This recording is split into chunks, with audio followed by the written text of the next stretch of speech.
Psaume 132, profondis. Des profondeurs, je crie vers toi, Seigneur. Seigneur, écoute mon appel. Que ton oreille se fasse attentive au cri de ma prière. Si tu retiens les fautes, Seigneur, qui subsistera? Mais près de toi se trouve le pardon pour que l'homme te craigne. J'espère le Seigneur de toute mon âme, je l'espère et j'attends sa parole.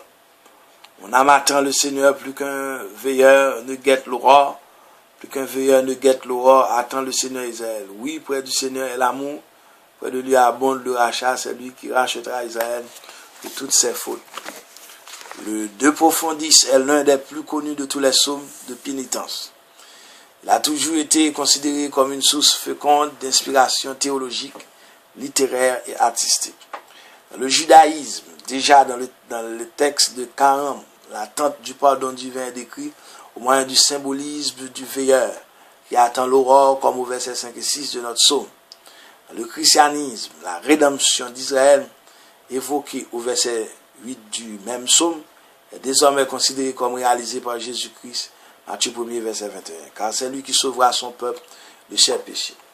En outre, la tradition liturgique et populaire transforma le De Profundis en prière pour les défunts, à l'espérance de voir tous les hommes et toutes choses restaurées dans le Christ, 1 Corinthiens 15, verset 58. Mais avant tout, il est la supplication individuelle du pécheur repentant qui attend le pardon de ses péchés. Il va sans dire que toute la tradition patristique eut toujours une prédilection marquée pour le De Profundis. Saint Augustin, pour sa part, le cite 3 fois dans ses confessions. Apportons aussi que Luther, qui le préférait à tous les autres chants du sautier, le classait parmi les psaumes qu'il appelait pauliniens. Psaume 32, Psaume 51, Psaume 130, Psaume 43.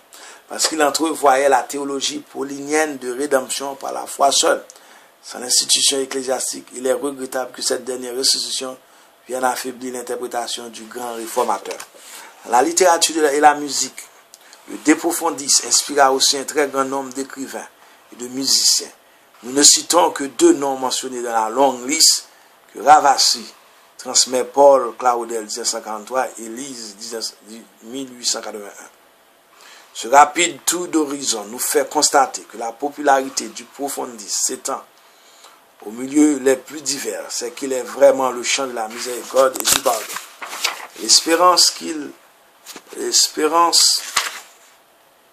du pardon qu'il exprime exclut la conscience du péché. Autrement dit, la joyeuse certitude de la miséricorde divine qu'entrevoit le pécheur élimine l'angoisse que le péché crée dans son cœur repentant. À cet égard, il est éclairant de le comparer au Miserere, Psaume 51. De Profundis et Miserere, dans ces 2 psaumes, aussi célèbres l'un que l'autre, le grand ennemi de l'homme n'est plus une maladie, ni une persécution, ni un ennemi, mais le péché que seul l'amour, miséricorde de Dieu peut vaincre. Toutefois, tandis que le Miserere met l'accent sur le péché, que se cache dans la conscience coupable de Profundis, ainsi sur l'amour, miséricorde Dieu du Seigneur qui pardonne les péchés des individus d'Israël, comme on l'a justement fait remarquer dans De Profundis, il est plus question du pardon du péché. Cette dernière considération révèle la structure du psaume en plus de l'introduction verset 1 et 2, qui comprend 3 strophes, 3 et 4, 5 et 6, 7 et 8. Introduction verset 1 et 2, des profondeurs, corps de supplication. Première strophe, 3, 4, le Seigneur miséricordieux. Deuxième strophe, le pardon des individus. Troisième strophe, le pardon d'Israël. Première strophe, 3 et 4, deuxième, 5 et 6, troisième strophe, verset 7 et 8. Cantique des montées. Gloire à Dieu. Introduction, verset 1 et 2, des profondeurs. L'abîme de la conscience humaine et de sa misère est semblable à l'immense caverne du Sheol, à l'abîme aquatique primordial de la création, Genèse 1er, verset 2. De même que dans ce gouffre s'agitent les eaux destructrices que Dieu dompta lors de la création. Et si la conscience torturée par le péché est comme détruite et attirée vers le royaume, la mort. Et de cet abîme du mal que monte vers Dieu la supplication, où l'on retrouve les expressions en usage dans la liturgie à l'époque du Second Temple, 2 Chroniques 6, verset 40-47, et 2 Chroniques 6, verset 40, 2 Chroniques 7, verset 15, Néhémie 1er, verset 6. Gloire à Dieu. Corps de la supplication, verset 3. Première strophe, verset 3 et 4. La miséricorde du Seigneur. L'auteur n'a pas l'intention de développer une thèse en bonne et due forme pour l'universalité du péché. Il se contente, au verset 3, d'une brève allusion au fait que tout homme est pécheur. La conscience du péché, toujours présente dans la Bible, est mise dans la relation non seulement avec la faiblesse humaine, mais aussi avec la liberté de l'homme. Toutefois, cette constatation biblique ne porte jamais au désespoir pour la bonne raison qu'elle s'ouvre toujours sur le salut et la libération, telle est la raison d'être du verset 4. Ce verset 4, on rappelle qu'en Dieu, en plus de la justice, il y a le pardon aussi. En Néhémie 9, verset 27, il y avait été appelé Dieu des pardons.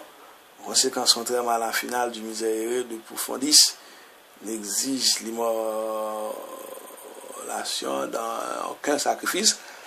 En effet, gloire à Dieu, le pardon dont il parle ne résulte pas de l'accomplissement d'un acte liturgique, mais plutôt de la conversion du cœur. Le verset 4, il parle de crainte révérentielle, non pas de la peur de Dieu. Deuxième soit, verset 5 et 6, le pardon des individus. Dès que l'on s'éloigne du texte hébreu, le verset 5 pose des problèmes sérieux de traduction. Pour s'en convaincre, on n'a qu'à comparer les lectures que nous offre le Sottier et la Bible de Jérusalem. Par contre, Ravasi, qui s'en tient à l'hébreu, propose la traduction limpide que voici. J'espère Yahvé, mon âme espère, j'attends sa parole. Le passage de la première personne à la troisième personne du verbe n'a rien d'insolite, fréquent en poésie hébraïque. Il est un indice de l'intensité des sentiments. Une fois de plus, le génie du poète se révèle par l'emploi du procédé littéraire de la répétition pour marquer, au verset 6, que l'attente du pardon se fait de plus en plus pressant. Plus que les veilleurs l'aurore, troisième strophe, versets 7 et 8, le pardon d'Israël. Il est à remarquer que nous attachons 7 à ce qui suit, non pas à la strophe précédente comme dans le Sottier et la Bible de Jérusalem, l'effet Israël que l'on invite désormais à attendre le Seigneur. L'idée dominante de ces deux versets, 7 et 8, est la rédemption en effet. On y rencontre deux fois la racine pada, P-A-D-A-H, qui veut dire racheter, comme dans les grandes supplications post-exiliennes. C'est-à-dire que l'on y évoque le rachat des ancêtres d'Israël de la servitude de l'Égypte lors de l'Exode. Cette grande intervention divine a ouvert pour Israël et pour chaque individu l'histoire du salut et du pardon.